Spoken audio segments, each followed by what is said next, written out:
नमस्कार, मी डॉक्टर बादुब्बार आणि आपण बघता रोकटोक. मित्रांनो, सोनिया गांधींवर आता गुन्हा दाखल झालेला आहे. तो खरं आधीच गुन्हा दाखल झाला पाहिजे होता, पण गुन्हा दाखल नाही झाला असता तर चाललं असतं. कारण नेहरू गांधी परिवाराचं दुसरं नावच आहे घोटाळे कांड. हा सगळा नेहरू गांधी परिवार घोटाळा घोटाळा घोटाळा आणि घोटाळा याच्या पलीकडे जाऊ शकत नाही. तुम्ही त्यांची अशी किती कांड बाहेर काढणार आहेत. जर थोडी अतिशयोक्ती करून सांगायचं तर सगळी पृथ्वीचा कागद केला आणि समुद्राची सही केली तरी कमी पडतील एवढे त्यांचे कांड आहेत. आता सोनिया गांधी यांचं काय झालं, त्यांनी 1980 आपल्या देशामध्ये मतदान केलं, नागरिकत्व घेतलं 1983.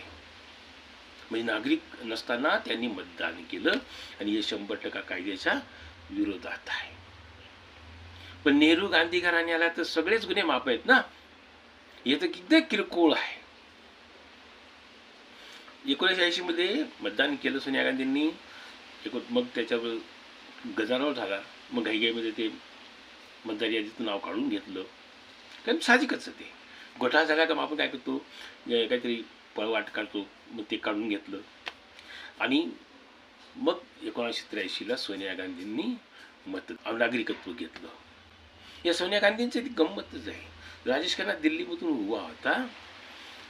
मतदान केंद्रावर सोनिया गांधी, राजीव गांधी आणि राजेश खन्ना एकाच मतपेटीमध्ये तिघजण एक पत्रिका टाकतायत. हे गुप्त मतदानाला काही अर्थ आहे का?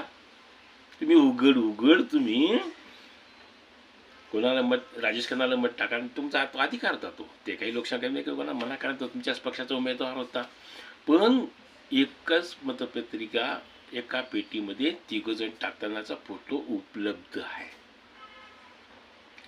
हे जे आपण मतदान पेट्या पळवणं, मतदान केंद्र बळकावणं, एक गठ्ठा मतात ठोकून घेणं, ही नेहरू गांधी परिवाराची गाथा आहे. त्यांचंच कर्तृत्व आहे, त्यांचीच देणगी आहे.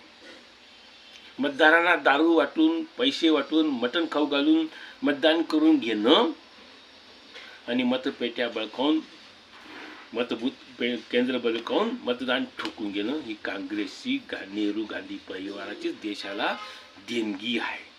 मग हे तर सोनिया गांधींचं तर एकदम छोटंसं आहे. त्यांच्यावर तर असे अनेक गुन्हे दाखल झाले पाहिजेत. ते जे तर अत्यंत गंभीर आहेत.